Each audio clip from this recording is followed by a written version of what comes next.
Welcome into the JMU Sports News YouTube channel. Be sure to like, rate, and subscribe wherever you are listening.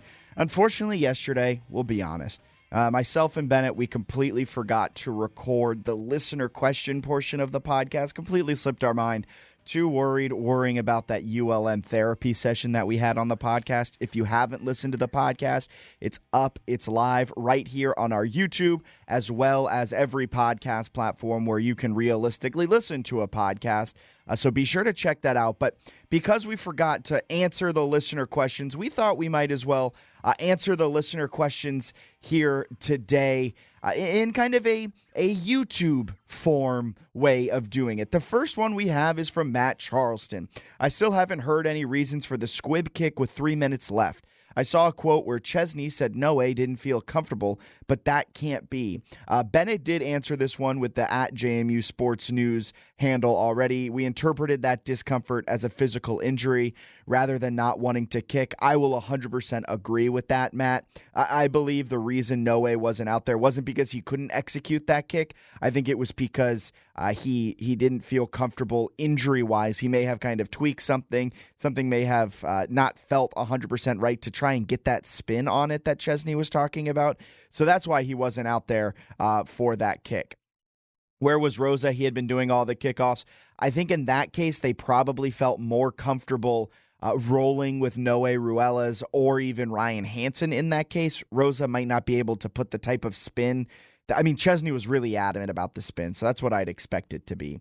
This one is from Dominic Palumbo. While I, too, am disappointed that the college football playoff is out of the question now, what are some reasons for fans to keep watching this season? Feel like there's a lot of negativity, and if the standard is the standard, I feel like the fan base needs to keep showing up, too. And Dom, I think, as Ezra has a response to Dom, good old Ezra. If you guys don't know Ezra, we don't know him personally either, but man, he comes around all the time. Dom, I think what are some reasons for fans to keep watching this season? I think the biggest one is that the goal, the standard, every single cliche you want to put in there is the Dukes were playing for a Sun Belt championship. They were playing to win the Sun Belt East and have a chance to play in the Sun Belt championship. That's still very much on the table. That's still there for JMU. So I'm going to be tuning in this stretch with Coastal Carolina. If you're listening to this after the Coastal Carolina, it even applies to the Georgia Southern game coming off of the mini-bye. It's massive for this team. So the reason to keep watching this season is because everything's still out in front of the Dukes. They can still win the Sun Belt East, of course. They only have one conference loss, and I believe the conference winner coming out of the Sun Belt East specifically, will likely have 2 to 3 conference losses. So everything is still well out in front of JMU. The college football playoff, they don't control their own destiny, but even if you're a college football playoff hardo and that's the only thing you truly care about, that's still in the cards. JMU can still win out, have some help from Boise losing a few games, UNLV losing a few games, Army, Navy, those guys losing a few games. It's still very much in the cards. JMU can still make the college football playoff.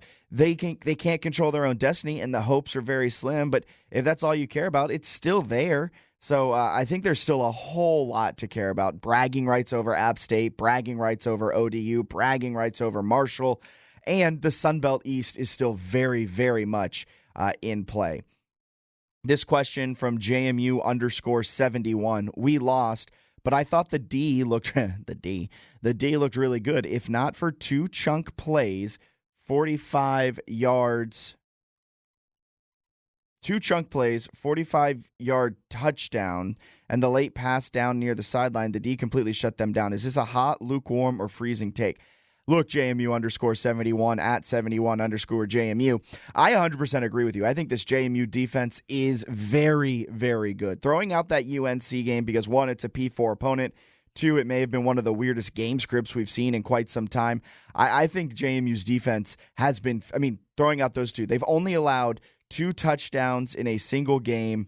They allowed, 1 against Charlotte, 1 against Gardner-Webb. This defense doesn't allow touchdowns against Group of 5 or FCS teams. That's a fantastic stat. They allow some yards. I know that's something Bennett has questioned. Some fans are a little concerned about. They do allow some yards, but look, I think they're empty yards. I think Lyle Hemphill has been coordinating his behind off, and this defense is extremely, extremely reliable and elite. Look, last year the defense was elite at getting to the quarterback. You had the likes of Jalen Green, who was on pace to set an NCAA sack record, Mikel Kamara, James Carpenter. The depth there wasn't necessarily the best, but they had enough depth pieces that allowed that defensive line to be fantastic. Game in and game out, racking up the sacks. This is a very different defense from that. They aren't allowing teams to really score touchdowns, of course, making it hard on them to score, period. Again, throw out the UNC game. That game script was weird. I agree with you, JMU _71. The defense is very, very good. They've shown that they can allow some yards. They can get got a little bit. However, they're elite at getting takeaways, and that's something that we haven't seen out of a JMU defense since, the Mike Houston era. So I think this JMU defense is really good. They're not the same as they used to be, but they are better in other ways, much better in other ways as well. This is from Shane Molderig. Do you think we showed too much on offense with UNC and Ball State to the point teams know a majority of our plays to prepare for? I don't love these takes. These are kind of the takes I'm not a big fan of. You got to show a playbook to win.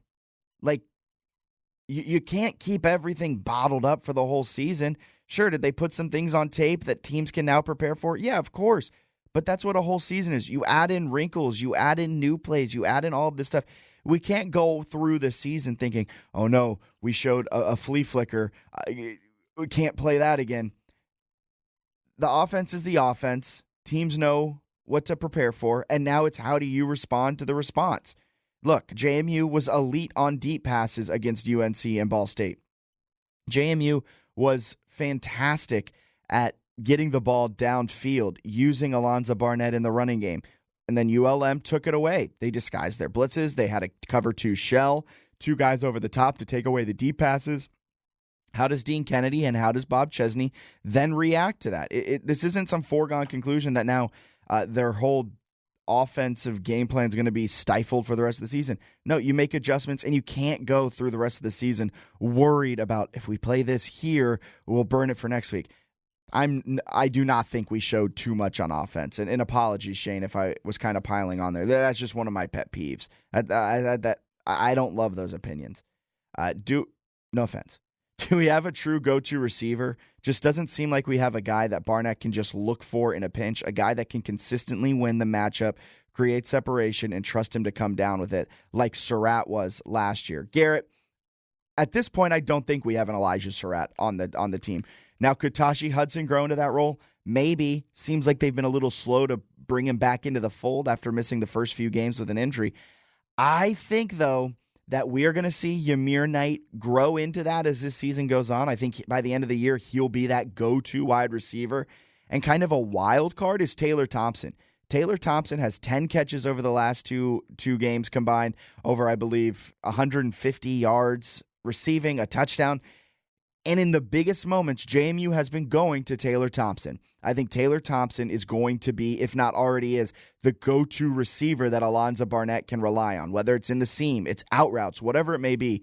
Taylor Thompson, I think we're going to see him be used more and more as that go-to guy in big spots. You need the first down, you go to the tight end. I'm pumped to see that. That's my hot take. My hot take is that Taylor Thompson becomes that go-to receiver for Alonzo Barnett. Mangy Dog, what was the perfect song to play Saturday night around 9:45 p.m.? Ooh, that's a good question. What was the perfect song? Mangy Dog, tweet us. What was your song you were playing Saturday night? Drop it in the comments if you're watching. What was your perfect song to play Saturday night at around 9:45 p.m. after the loss? Probably something really sad. Nothing too happy. I was just sitting in silence. The sound of silence, is that what? Simon and Garfunkel? That may have been it, because I was truly just sitting in silence. That was a bad night.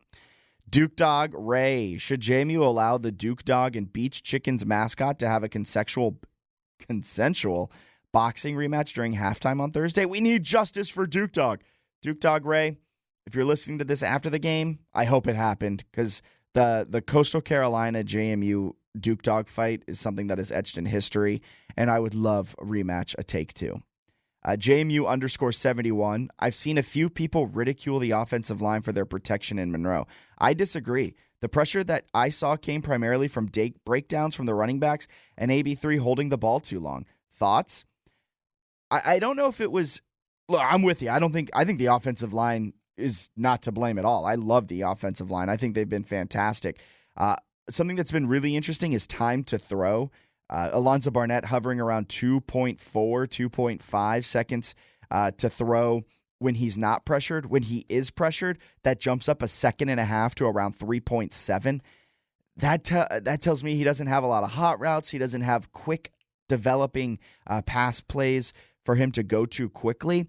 And that then makes the offensive line's job super hard. You can't really expect the offensive line to consistently protect for that long. So, of course, the protection is going to break down around 3.5 seconds. They're not meant to be out there protecting for 5 seconds. I also agree. They disguised a lot of pressures, so the offensive line didn't know where it was coming from. There was a few offensive line breakdowns. There were a few plays you can put squarely on the offensive line, but I think in general, whether it was down in Monroe or on the entire season, the offensive line has been Sun Belt elite, has been one of the best offensive lines in the entire Sun Belt. So the pressure that was coming in Monroe, I think it was sometimes not getting the correct running back to pick up the blitz. I think sometimes Alonzo Barnett wasn't keying in on the correct defender that was coming. They weren't shifting their protections the right way, whether that starts with Tanner Morris at the center position and the entire offensive line, whether that's an AB3 issue. I think the ULM game, though, was just so weird. He had time to throw at certain points and just couldn't connect with his receivers. They were untimely drops. So I'm right there with you, JMU underscore 71. The O-line does not need to be piled on. I've seen a lot of people not happy with their play. They've been very good. And I think there's so many other factors around it that play into him getting sacked. Rusk said, do you guys like Bob's aggressiveness on fourth down? Think we beat ULM if we just take the points and punt for field position on their 4th and 4s?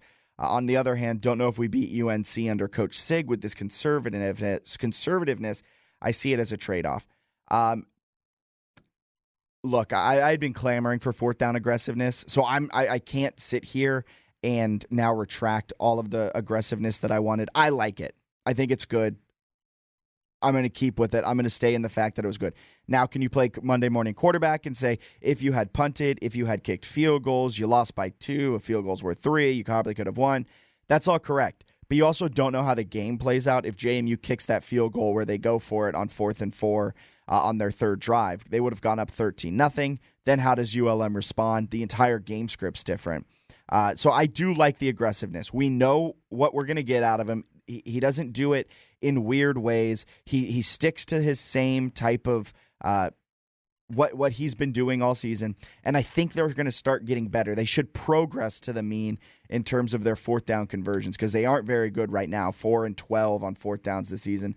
That should get better as the season rolls on. And I'm personally, I'm always for going for it on 4th and less than 5 when you're kind of in that no man's land on the other side of the 50 in opponent's territory. When will Bennett take a victory lap on his declaration that AB3 likes daytime games more than night games? JMU underscore 71. Bennett may be taking his victory lap on that after this Coastal Carolina game, depending on how everything plays out. Caleb David said, y'all nailed it with day versus night gameplay for Barnett. On second to last drive with 2 minutes left, the offense looked disorganized. Hope they get better as the season goes on. All they needed was a field goal. Can AB3 improve on short and medium throws during the season? Is it mostly on wide receiver play? So, Caleb, I'd say points 1 and 2 were more points. Point number 3 is a good question. I think he's being failed by drops. Now, can he improve in the short and intermediate passing game? Of course. He's not putting the ball on spots where they can rack up the yards after catch. He's not necessarily consistently putting the ball where it needs to be. But with that being said, when he is putting it where it needs to be, the receivers are dropping some. It just seems like a perfect confluence of things that can go wrong, will go wrong when they go short and intermediate. He's one of the best, if not the best, deep ball passer in the entire nation. You can't tell me that the dude can dot it 50 yards away, but can't dot it 4 yards away. That's something that may come in his game, but Can AB3 improve? Yes. Can the wide receivers improve? Yeah. So I think that's a yes to both sides of that. I don't think it's as bad from an AB3 perspective as it may seem. Caleb, are the perfect storm scenarios that could still get JMU? Are there perfect storm scenarios that could still get JMU in the college football playoff? And besides the group of 5 bid, what bowls are best case scenario for the Dukes? Truthfully, I'm not sure what makes a bowl more important, name, location, or team we would play. Caleb, there are perfect storm scenarios where JMU could still get in the college football playoff, and it starts with JMU winning out. That's what they have to do. Then other than that, Boise probably has to lose 2 more times, UNLV 1 or 2 times, Army, Navy, Liberty, all of these guys probably have to lose 1 or 2 times. So there needs to be a little bit of pandemonium around JMU as they continue to handle business and continue trucking on with wins. Good news with that, JMU will be favored in all of their remaining games this season if they continue to play half like the team they played as against UNC and Ball State. Besides the G5 bid, what bowls are the best case scenario for the Dukes?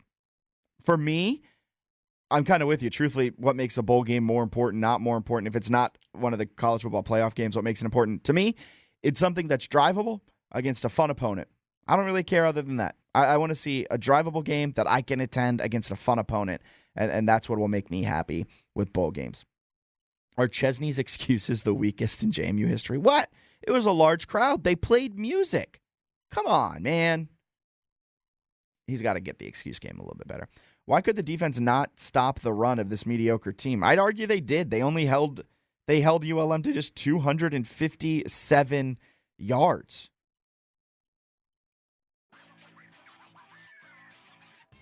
That's it. Why the defense could not stop the run of this mediocre team? They stopped that offense. They won the turnover battle. They held them to 2 touchdowns. Maybe let me calm down a little bit.